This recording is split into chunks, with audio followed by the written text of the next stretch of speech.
Hello, everyone. Welcome back to the Jimmy Dore Show. I am your guest host, Chris Keene. I'm here with Jimmy Dore.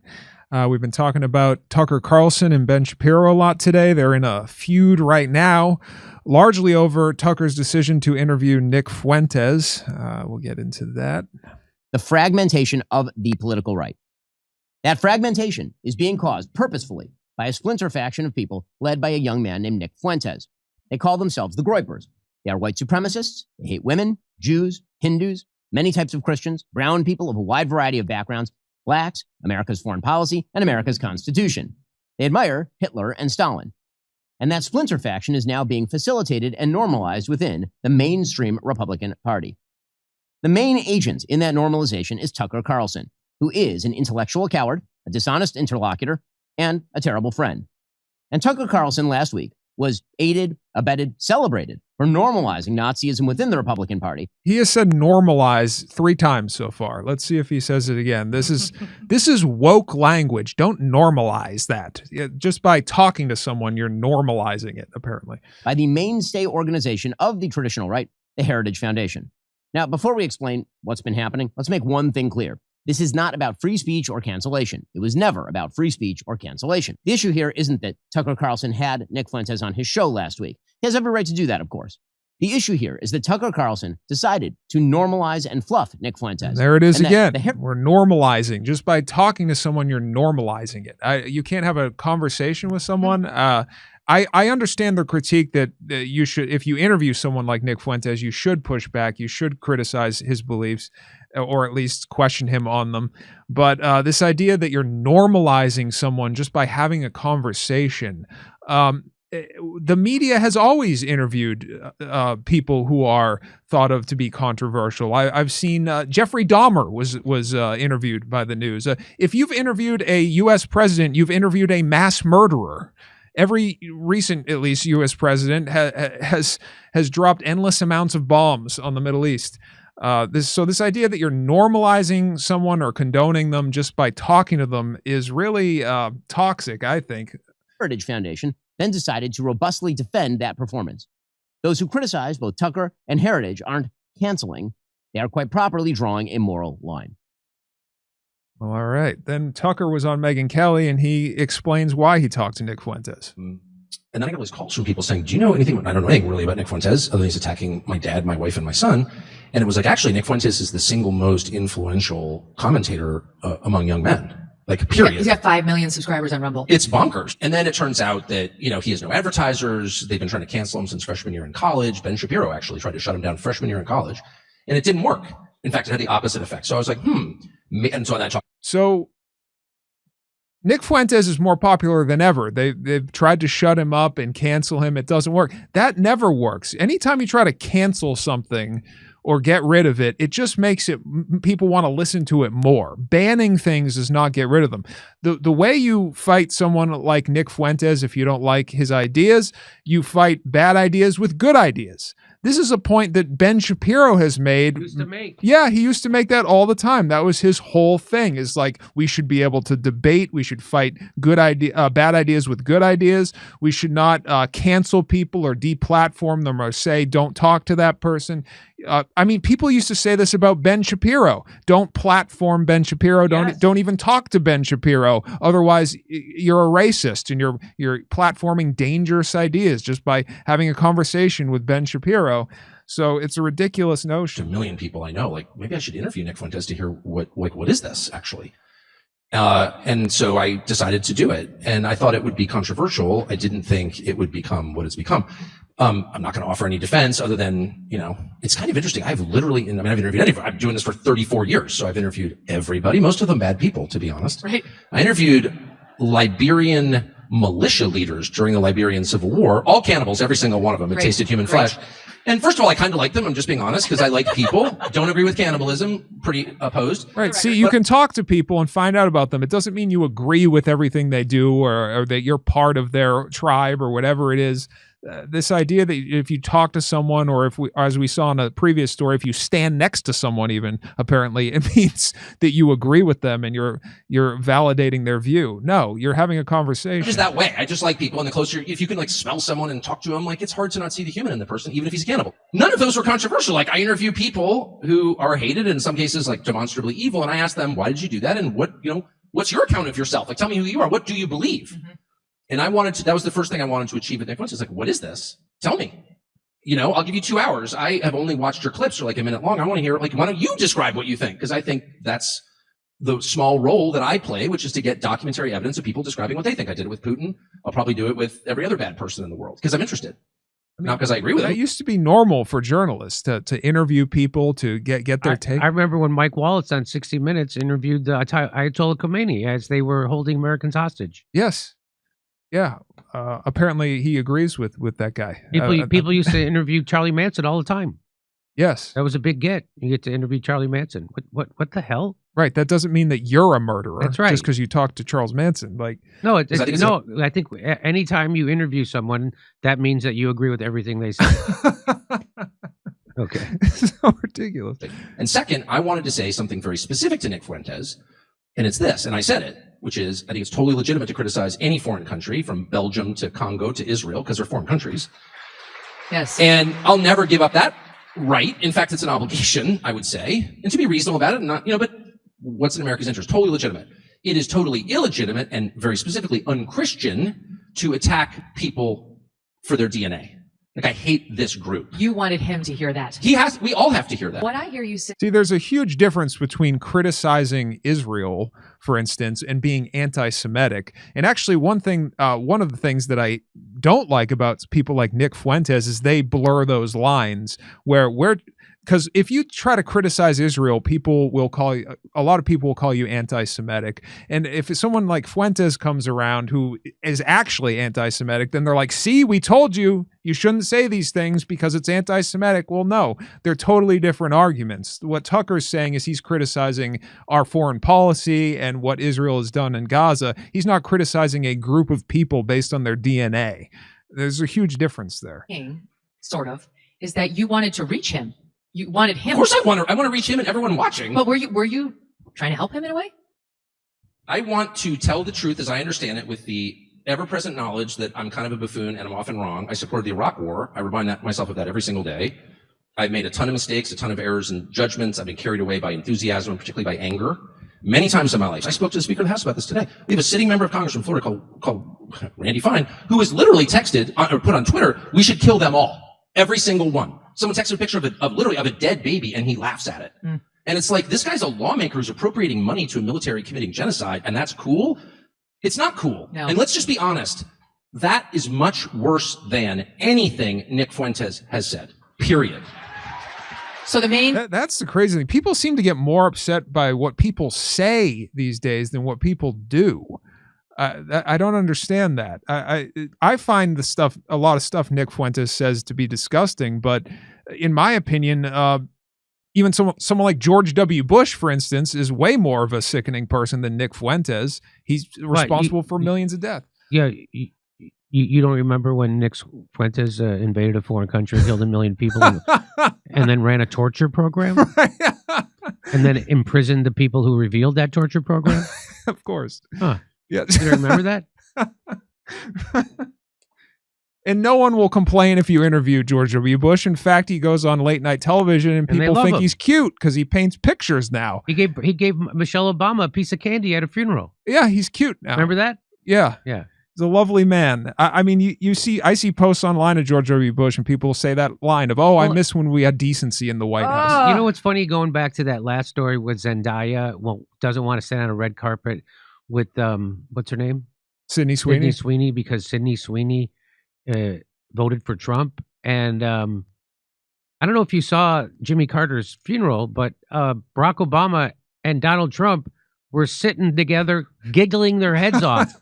Right. They're sitting there having a good laugh. Yep. So it's okay for Barack Obama to be goofing around on camera with President Trump, but you can't. An actress can't be seen with another actress for voting for the guy who's goofing around with Barack Obama. He's not afraid to be seen with Donald Trump. In fact, he's goofing around with them. I mean, This is all crazy. that's such proof that they have us fighting with each other yes. instead of going after the people actually in power.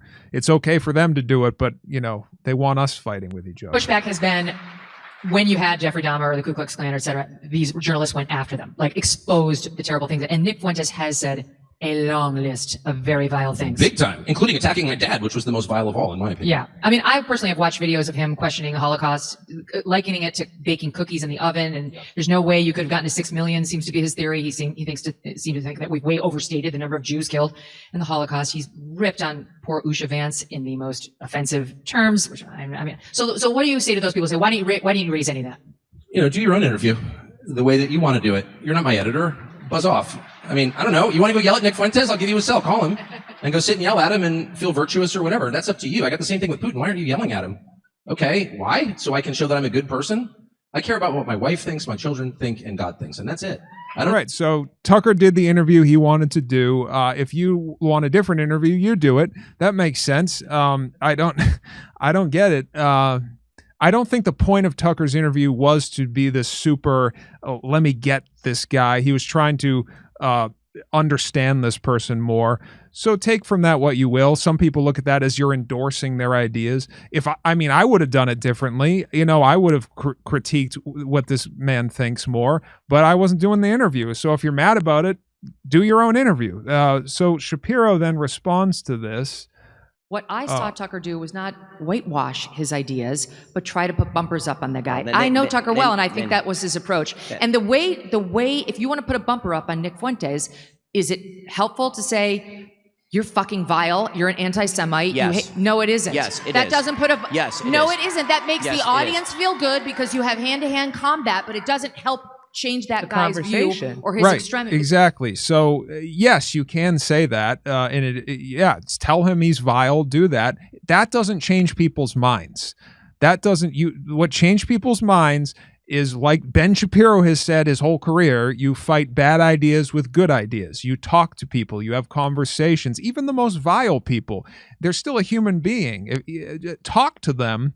And maybe you'll change their mind. But name calling and ostracizing people, silencing them, that does not change anyone's mind. It just makes it worse. His extremeness at all. When you say to somebody in an interview, do you condemn anti-Semitism? And then the person says, sure, which is what Nick Fuentes said. He said, I'm not an anti-Semite, which is blatantly untrue. Yeah. A responsible journalist would then follow up, demonstrating that that is false. Tucker did not do that. He allowed him to get away with that, and then he allowed him to talk about, quote-unquote, organized Jewry, followed by Nick Fuentes being treated to a disquisition by Tucker Carlson about why Christian Zionists of all human beings on earth are the people that he hates the most. He took that back. You can't take that back. You How do you can take too. that back? That's crazy, especially for someone like Ben Shapiro to say, because he in his past has said terrible things about Arabs, for instance, and he took that back. He had a whole page on his website saying, here's all the dumb things I've said throughout my career, and I take them back. I apologize. So this idea that you can't say something wrong once and then change your mind doesn't make any sense. He went on with... And it allows no one to grow as a human being. It's not a healthy Dave mindset. Smith the next day, the next week, whatever, Monday, Tuesday this week, and said, that was stupid. I didn't mean that. He said, I'm angry at people like Lindsey Graham. I'm angry at people like Ted Cruz because he thinks they run headfirst in these conflicts and they don't think about what's going to happen to American wait, hold kids. up. I did ask him yesterday about the criticism that he didn't give Nick Fuentes a hard time, right? He didn't bring up the stuff that we've been talking about. No, he didn't. And here's what he said. It seemed to think that we've way overstated the number of Jews killed in the Holocaust. He's ripped on poor Usha Vance in the most offensive terms, which I mean, so what do you say to those people? Say, why didn't you raise any of that? Do your own interview the way that you want to do it. You're not my editor. Buzz off. I mean, I don't know. You want to go yell at Nick Fuentes? I'll give you a cell. Call him and go sit and yell at him and feel virtuous or whatever. That's up to you. It doesn't accomplish much to do that. I agree with did- him. by the way, I agree with him. I agree with him. He did the interview that he wanted to do for a reason. The entire question is what... And then Shapiro says that he did what he wanted to for a reason. So just like basically calling him an anti-Semite. That's what I get from that. that's why Tucker did the interview that way. And this is the game. And I just don't understand it. There's plenty of valid criticisms to be made of Israel and what they've done in Gaza. It doesn't make you an anti-Semite, but that's the narrative that Shapiro is pushing. I consider Tucker Carlson to be on my side. got it. My point is, so 2 points. One, you have to define your side. You do. There are limits to the All side. the people who don't want to kill others based on their political ideology. I would agree with that, except for the fact that, as you showed, Nick Fuentes wants to kill others based on their political He's not ideology. on my side. He's not with me. My point is that Tucker treated him as though he was on his side. And I see it differently. I think he I did know- an I know you do. exploratory interview where there was a possible attempt to put a bumper up on this guy. I think that we don't have to go over ground that we've already covered. We can agree to disagree on that, and everyone can make up their own mind after going and watching the interview yourself. So, I mean, I agree that I think Tucker should have been more critical of Fuentes in the interview. But this thing that Shapiro does of just calling you anti-Semitic because you didn't do a different interview is just crazy, or because you criticize Israel. It's a ridiculous. It doesn't make any sense to me. And if he hates it this much, then you interview Fuentes, Ben Shapiro. You know, you can get him on your show. You can have it out. That's what you used to tell everybody, fight bad ideas with good ideas. What happened to that? I don't know. Apparently, if you say bad things, you can't take them back. Well, here's Ben Shapiro. Israelis like to build. Arabs like to bomb crap and live in open sewage. This is not a difficult issue. Settlements rock. This is a very old tweet from Shapiro that he has apologized for. So it's ironic that he's saying you can't do that, considering he has done that. And I just have this here at the end. This is a guy I love a lot, Daryl Davis. This is a black man who befriends members of the KKK, and he's gotten hundreds of KKK members to leave the Klan. He says, the most radical act I ever committed was extending my hand in friendship to those who were taught to be my enemy. That's how you change minds. I know not everyone might agree with that, but that's how you truly change people. You don't do it through banning and screaming and all that. You do it with humanity and with love. It's the Martin Luther King thing. You can't drive out hate with hate. Only love can do that. I don't know what happened to that. That is just the truth. So that's Tucker and Ben. What do you guys think? Let us know in the comments. Over to Steph. All right. What do you call a country whose leaders are compromised pedos? Put your answers in the chat. What do you call a country whose leaders are compromised pedos? Thank you. And that was from Terry Green. Terry, does Ben Shapiro want to tell his beloved Israel not to provide free healthcare and education from taxpayer money? Goo81. Chris, what's your Armenian last name? So I'm half Armenian. My mother's last name is Markarian. Markarian. Okay, so Chris, I'm Armenian from Watertown too. What's your Armenian side's last name? Let's see if we end up being cousins. LOL. Watertown, Massachusetts? Really? Uh-huh. Damn. That's from Art. Thank you, Art. I know. Let's see what this one says. On why? Well, you American public, why can't Nick have his own opinion on things? We have. Right, American public? Much appreciated. At Go Blue Forever, Nick isn't a psyop. He's just a guy that got pushed around too much, and he's done with all of that. He's entitled to his opinions. Yes.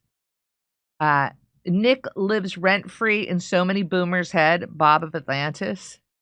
Canary Kev comes back with I'd platform Sydney. Would you?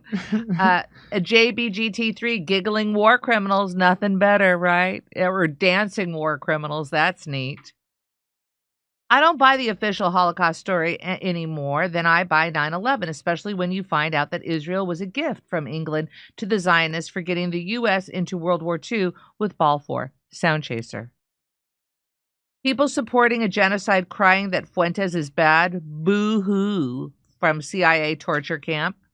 Meanwhile, Bibi and company are murdering at breakneck speed an entire population. Jampan. Now, back to Mr. Keene.